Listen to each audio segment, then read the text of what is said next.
नमस्कार, मैं हूं पुण्य प्रसून वाजपेयी। दस्तक की शुरुआत आज महाशिवरात्रि का दिन है तो 112 फीट ऊंची प्रतिमा कोयम्बटूर में देखिए और सुनिए।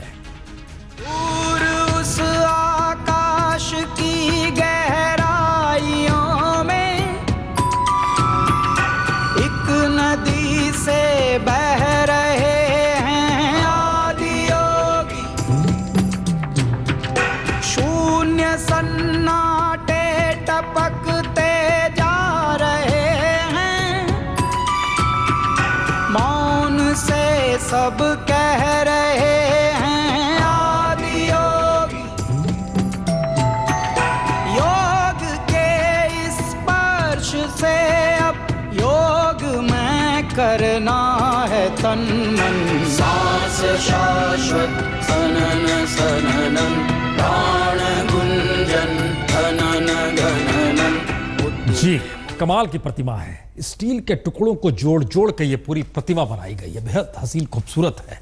लेकिन बहरहाल भगवान शिव का जिक्र हुआ है तो आज धर्म की उस सियासी प्रयोगशाला में झांक कर देखा जाए जिसकी लकीर तो 25 बरस पहले ही इस देश में खींच दी गई थी। तो हमारे संवाददाता बालकृष्ण आज उसी नगरी में मौजूद।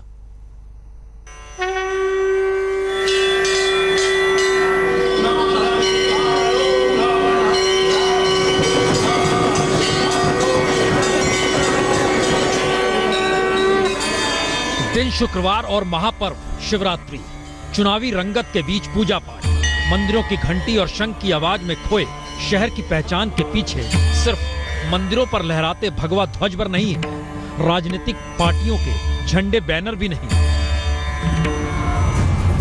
ये वो शहर है जिसने 25 बरस पहले हिंदुस्तान की राजनीतिक धारा को ही कुछ नए तरीके से मोड़ दिया। बहुत कुछ कहा गया उस वक्त, जिस पर सियासत भी लहलहाई और लहलहाते भगवा के बीच राजनीतिक धाराएं भी पलटी और लखनऊ से लेकर दिल्ली तक सत्ता भी डोली। पांव धोए बिना सरजू के किनारे से उठे राम, ये कहते हुए अपने द्वारे से उठे, राजधानी की फजा आई नहीं रास मुझे, 6 दिसंबर को मिला दूसरा वनवास। 90 के दशक के शुरुआत में जब राम जन्मभूमि आंदोलन ने जोर पकड़ा तो अयोध्या का नाम देश में ही नहीं बल्कि पूरी दुनिया में चर्चित हुआ। सरयू नदी के किनारे बसे शहर ने देश की राजनीति को एक नया मोड़ दे दिया। अयोध्या हिंदुत्व की राजनीति का ऐसा प्रतीक बना कि तमाम दूसरी पार्टियों को रणनीति बदलने पर मजबूर होना पड़ा। अयोध्या में आज तक कोई डीएम और एसएसपी भी मुसलमान नहीं हुआ है, लेकिन उसी अयोध्या में इस बार पहली बार बहुजन समाज पार्टी ने एक मुसलमान को अपना उम्मीदवार बनाकर नया दांव खेला है। तो हवा में चाहे अयोध्या कांड की गूंज हो, लेकिन अयोध्या की गलियों में गंगा जमनी तहजीब रेंगती कुछ इस तरीके से है कि फूल मुसलमान बेचते हैं तो मंदिरों में पूजा करने हिंदू पहुंचते हैं। लेकिन इतिहास के साए में अयोध्या का सच यह भी, कभी अयोध्या में ना तो कोई मुस्लिम कोतवाल रहा, ना कोई जिलाधिकारी, और इससे पहले कभी किसी राजनीतिक दल ने किसी मुस्लिम को अपना उम्मीदवार भी नहीं बनाया। लेकिन पहली बार मायावती ने चुनावी बिसात पर मुस्लिम उम्मीदवार को टिकट देकर एक नई धारा की शुरुआत की है। तो निशाने पर अयोध्या का ही सच है। देखिए, 25 साल लगातार भारतीय जनता पार्टी के यहाँ विधायक रहे और उन्होंने इस अयोध्या के लिए कुछ नहीं किया। न नाली बनवाई, न रोड बनवाया, न कुछ बनवाया। रह गई बात समाजवादी पार्टी की, कहते हैं काम बोलता है। विकास के नाम पे वोट दे दीजिए, विकास वो खंबे पे टंगे हैं, देख लीजिए। अगर बंदर उस पे कूद जाए तो 4 तार गिर जाएगा और कई लोग यहाँ बैठे हुए जख्मी हो जाएंगे। क्या किया है? सिद्दीकी पेशे से प्रॉपर्टी डीलर हैं और राजनीति के नए खिलाड़ी हैं, लेकिन जुबां पर अयोध्या की सियासत का सच लिए घर घर वोट मांग रहे हैं। तो कभी अयोध्या में कार सेवकों पर गोली चलाने का खुला जिक्र करने वाले मौलाना मुलायम के हाथ अब समाजवादी पार्टी की लगाम नहीं है, तो बेटे अखिलेश अयोध्या के उस मिजाज को पकड़ना चाह रहे हैं जहां से हर किसी को गोमती किनारे बदरंग अयोध्या की गलियां नजर ना आए, बल्कि लखनऊ में गोमती का अनूठा रंग दिखाई दे और बात विकास की हो। तो समाजवादी लोग हैं जो फैजाबाद अयोध्या को एक बहुत अच्छा शहर बनाना चाहते हैं। वहीं भारतीय जनता पार्टी के लोग इस शहर के नाम पर पूरे प्रदेश और देश में राजनीति करना चाहते हैं। तो सकरी गलियों में सिमटे अयोध्या में लखनऊ के विकास का मिजाज पहुंचा है, तो फिर मैदान से लेकर घर की छतों पर लोग पटे पड़े हैं, शोर है, कुछ नया सुनने की चाहत है। लेकिन अयोध्या की हवा में कहीं ना कहीं राम मंदिर घुला तो है, और ये फैजाबाद में घुसते ही राम की पौड़ी पर लगी इस तस्वीर से झलक ही जाता है। और मंदिर की आस में तो साधु संतों की दूसरी पीढ़ी मंदिरों की चौखट पर पूजा पाठ कराने भी आ गई। लेकिन अयोध्या की जमीन पर बीजेपी के लिए अब राम मंदिर नहीं, प्रधानमंत्री मोदी ही जीत के एकमात्र प्रतीक हैं, और उसी के जरिए जीत मिलेगी, ये चाहत भी है। चुनावी नैया पार लगाने के लिए आपको राम के नाम का ज्यादा सहारा है या मोदी के नाम का ज्यादा सहारा है? देखिए, मोदी हमारे नेता हैं, उनके जो कार्य हैं वो जन जन में बस गए हैं। उनकी जो सोच है राष्ट्र के प्रति, वो कहीं ना कहीं लोगों को दिल में छू रही है। दरअसल बीजेपी के उम्मीदवार पिछली बार बहुजन समाज पार्टी से लड़ रहे थे, और उससे पहले झांकिएगा तब वो समाजवादी पार्टी के उम्मीदवार थे, लेकिन इस बार बीजेपी के हैं। तो ऐसे में निगाहों में मोदी, वोट के लिए मोदी। लेकिन माननीय मोदी जी के जो कार्य है इस देश में, राष्ट्र में 2.5 वर्षों में, और जो योजनाएं उन्होंने गरीबों को, कमजोरों को, नौजवानों को, महिलाओं को, बच्चियों को जो योजनाएं दी हैं, उन सब योजनाओं का लाभ लोगों को मिला भी है। कैसे? तो अयोध्या अब बीजेपी के लिए राजनीति का वो रथ नहीं रहा जिस पर कभी अडवाणी सवार हुए थे, और राजनीति के रथ पर तो अब विकास शब्द सवार है। और इस शब्द के आगे अयोध्या कितना पिछड़ा हुआ है, ये इन गलियों में घूमकर हर कोई महसूस कर सकता है। बीजेपी के लिए अयोध्या सिर्फ एक सीट नहीं बल्कि एक प्रतीक है, जिसके दम पर उसने पहली बार देश की राजनीति में अपना रथ चलाया था। राम मंदिर आंदोलन के बाद पहली बार बीजेपी जब पिछले विधानसभा चुनाव में ये सीट हार गई थी, तो इसकी काफी चर्चा हुई थी। लेकिन इस बार अयोध्या आकर लगता है कि राम की इस नगरी में भी इस बार बीजेपी को ये सीट जीतने के लिए राम नाम से ज्यादा मोदी के नाम का ही भरोसा है। कैमरामैन नीरज के साथ बालकृष्ण, अयोध्या आज तक। गजब होती है सियासी प्रयोगशाला, वह भी धर्म के नाम पर। याद कीजिए, राजस्थान में जयपुर के करीब हिंगोनिया गौशाला, कितनी गाय मर गई, किसे फिक्र थी उस वक्त में। लेकिन आज महाशिवरात्रि का दिन है, तो भागवत कथा गायों को सुनाई जा रही है। और किस तरीके से कौन संगठन, सत्ता की बात आती है, शासन की बात आती है, तो हम सब के साथ जो देशभक्त, राष्ट्रभक्त, गो भक्त हैं, उनको बरकलाया जाता है, उनको बढ़ाया जाता है। उस समय तो उनके दर्द होता था कि पता नहीं आप सबके हृदय में दुख होता है कि नहीं होता है, लेकिन जब गो हत्या होती है तो मुझे मित्रों बहुत दुख होता है। मैं पूछना चाहता हूं कि वो दर्द, वो दुख चुनावों के समय क्यों होता है, अब क्यों नहीं हो रहा। अनेक कार्य हुए, जीएसटी बिल पास हो गया, एक नोटबंदी का निर्णय, ऐतिहासिक निर्णय, इससे फायदा या नुकसान हमें नहीं पता है, लेकिन ये एक ऐतिहासिक निर्णय हुआ है। क्यों नहीं हो रहा गो हत्या पर प्रतिबंध का निर्णय, कहाँ तकलीफ आ रही है? अगर कोई, हम कोशिश करते हैं एक छोटा सा हिस्सा सुनाते हैं। अब देखिएगा, सामने गायों की कतार है और कैसे भागवत कथा कही जा रही है, इससे इतर है वो। लेकिन उन सब के बीच आइए, इस प्रयोगशाला को लेकर अब लोकतंत्र का नाम लिया जाए तो ऐसे में लगता ऐसी है कि राष्ट्रवाद की छाया तले लोकतंत्र को नए तरीके से गढ़ा जा रहा है।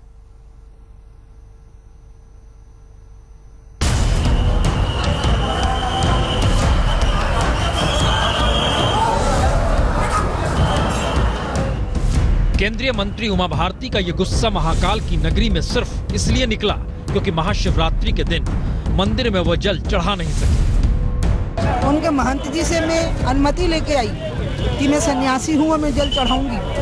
उन्होंने कहा कि महाशिवरात्रि पर सन्यासी को जल चढ़ाने की अनुमति होती है। यहाँ के प्रशासन को मैंने समझाया है कि आप भीड़ को नियंत्रण करने की व्यवस्थाएं बनाइए। महाकाल मंदिर की मर्यादाएं आप तय नहीं कर सकते हैं, आपका कोई अधिकार नहीं है। वो मंदिर के पुरोहित तय कर सकते हैं या जिस अखाड़े के अंतर्गत ये है तय कर सकते हैं। तो गुस्सा जायज है, क्योंकि उमा भारती की पहचान तो हिंदुत्व के साथ जुड़ी है। अयोध्या आंदोलन ने ही उमा भारती को बड़ी पहचान दी, तो विरोध होना चाहिए। लोकतंत्र की पहचान तो यही है।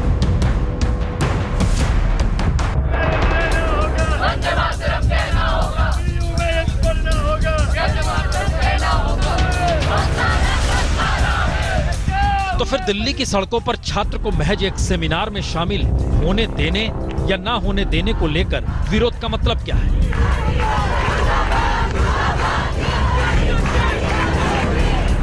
दिल्ली यूनिवर्सिटी में बाकायदा सेमिनार का विषय कल्चर ऑफ प्रोटेस्ट यही रखा गया।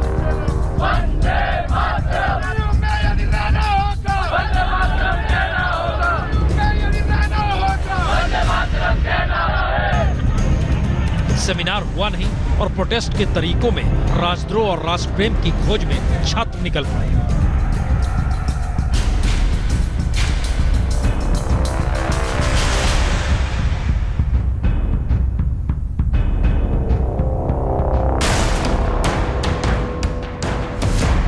और अमेरिका के कंसास शहर में विरोध का नायाब तरीका नस्लीय तौर पर कुछ ऐसा निकला कि एक भारतीय इंजीनियर की हत्या एक अमेरिकी ने यह कहकर कर दी कि मेरे देश से निकल जाओ। तो इन तीन तस्वीरों को एक लकीर में ना तो बांधा जा सकता है ना जोड़ा जा सकता है, लेकिन समाज के भीतर विरोध के कैसे कैसे स्वर किस किस तरीके से निकल रहे हैं यह उसकी परछाई भर है। यानी लोकतंत्र की छांव तले विरोध के स्वर को दबाना नहीं चाहिए और राष्ट्रवाद के ढाल तले कानून को हाथ में किसी को लेना नहीं चाहिए। तो एक तरफ दुनिया का सबसे पुराना लोकतांत्रिक देश अमेरिका और दूसरी तरफ दुनिया का सबसे बड़ा लोकतांत्रिक देश भारत है।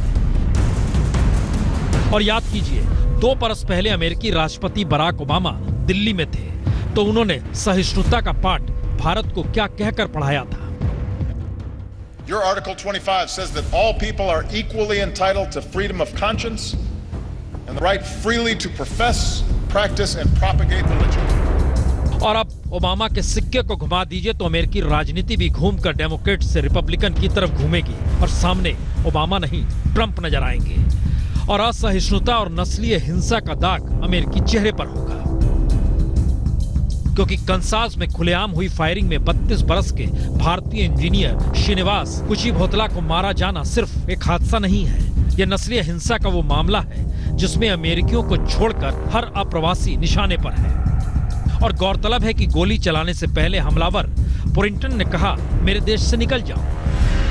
लेकिन मुद्दा पुरिंटन का गोली चलाना या श्रीनिवास का मारा जाना भर भी नहीं है। मुद्दा है ट्रंप के राज में नस्लीय हिंसा की बढ़ती वारदातों का। 10 दिन पहले ही ह्यूस्टन में दक्षिणी एशियाई परिवार के घर पर एक खत फेंका गया जिसमें मुस्लिम भारतीय यहूदियों और काले लोगों से छुटकारा पाने की बात कही गई थी। चुनाव के दौरान याद कीजिए तो ग्रीनविले में अश्वेतों के चर्च पर आग लगाकर उपद्रवियों ने लिख दिया था ट्रंप को वोट दो।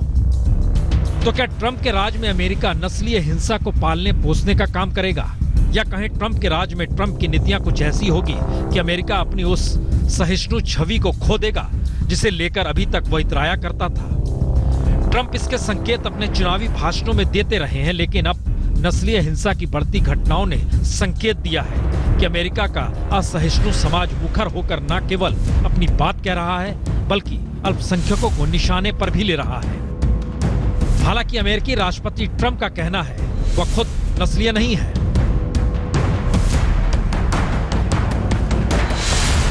तो क्या ये अमेरिकी राष्ट्रवाद का प्रतीक है या फिर लोकतांत्रिक मूल्यों को राष्ट्र प्रेम की छांव तले नए तरीके से परिभाषित करने वाली स्थिति?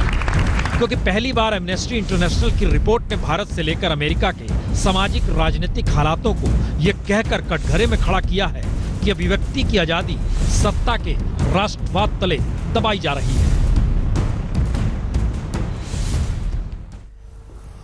और जिक्र हमने किया था भागवत, गायों को सुनाया जा रहा है, जरा वो अंदाज देखिए।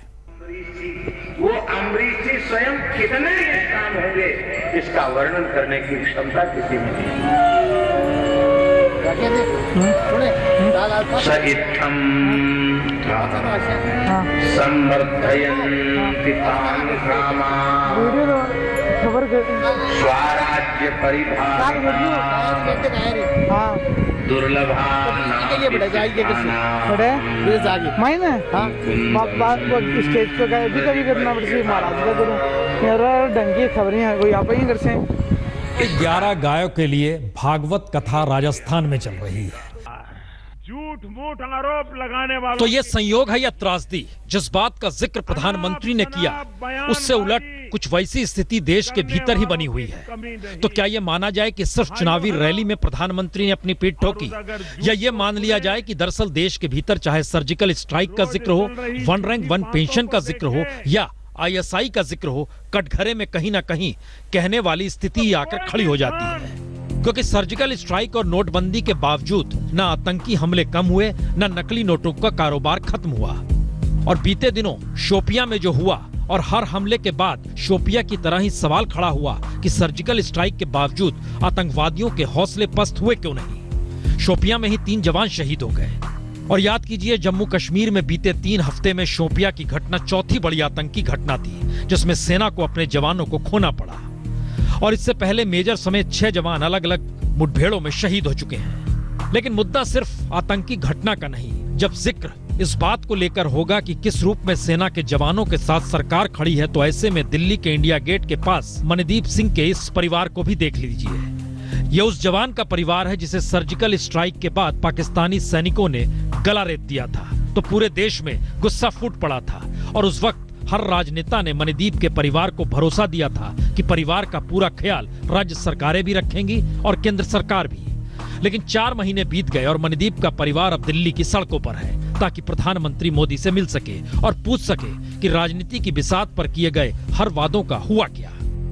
नहीं, अभी तक कुछ पूरा नहीं हुआ। एक भी जो बोला था, एक भी वादा अभी तक पूरा नहीं हुआ। हमें कुछ भी हैंड ओवर नहीं हुआ अभी तक। सरकार ने 50 लाख रुपए एक सरकारी जॉब और फैमिली को जो भी हो सकेगा सरकार की तरफ से, मतलब जो हर संभव कोशिश होगी वो मतलब पूरी की जाएगी उसको। आज हॉलीडे है इसलिए पीएमओ ऑफिस बंद है। उन्होंने यही बोला कि आप कल आ जाइए कल। और अगला सवाल आईएसआई को लेकर है। तो फिर एक तरफ रेल हादसों पर सरकार बचाव करे, ये ठीक है, लेकिन वोटों के ध्रुवीकरण की कोशिश का सवाल इसलिए महत्वपूर्ण है क्योंकि याद कीजिए, मध्य प्रदेश में बीजेपी के आईटी सेल के संयोजक रहे ध्रुव सक्सेना के आईएसआई से जुड़ने की खबरों ने बीजेपी को बैकफुट पर खड़ा कर दिया था। तो बात सिर्फ इतनी नहीं है कि किस मुद्दे के आसरे कैसे राजनीति की जा रही है या फिर राजनीति नहीं होनी चाहिए। सवाल यह है कि ये सारे सवाल अब भी सड़कों पर क्यों घूमते हैं और मंचों से इन सवालों को उठा के राजनीति साधने की बात होती क्यों है। ऐसा